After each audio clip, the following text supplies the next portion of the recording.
రాత్రి వేళ ఈ పెయింటింగ్ లో నుంచి డీమన్ వస్తుంది. అది మిమ్మల్ని తినేసి మళ్ళీ పెయింటింగ్ లోకి వెళ్ళిపోతుంది. ఇంతకీ ఆ డీమన్ పెయింటింగ్ లోకి ఎలా వెళ్ళింది? 200 years బ్యాక్ సలియో అనే ఒక ఆర్టిస్ట్ ఉండేవాడు. అతని చెల్లెలు మిట్సునుకి జబ్బు చేసి ఎప్పుడు బెడ్ పైనే పనుకొని ఉండేది. సలియో ఆ పెయింటింగ్స్ నమ్మి వచ్చే డబ్బుతో తన సిస్టర్ ని చూసుకునేవాడు. కానీ కొన్నాళ్ళకి జనాలు పెయింటింగ్స్ కొనడం ఆపేశారు. మిట్సుని ట్రీట్మెంట్ కి డబ్బులు సరిపోయేవి కావు. సలియో ప్రతి ఇంటికి వెళ్లి పెయింటింగ్స్ ని తీసుకొని ఎంతో కొంత మనీ ఇవ్వండి, మా చెల్లిని కాపాడుకోవాలని ప్రతి ఒక్కరిని అడుక్కుంటూ ఉన్నాడు. కానీ సలియోకి ఎవ్వరూ హెల్ప్ చేయలేదు.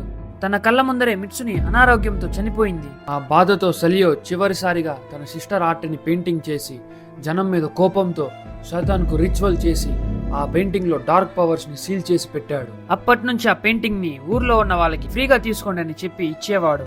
ఆశపడి తీసుకున్న వాళ్ళ ఇంట్లో నైట్ టైం ఆ పెయింటింగ్ నుంచి డీమన్ బయటికి వచ్చి వాళ్ళని, ఆ పెయింటింగ్ ఇప్పుడు నా దగ్గరే ఉంది, మీకు ఫ్రీగా కావాలంటే మన ఛానల్ని సబ్స్క్రైబ్ చేసుకోండి, నేను మీకు ఇస్తాను.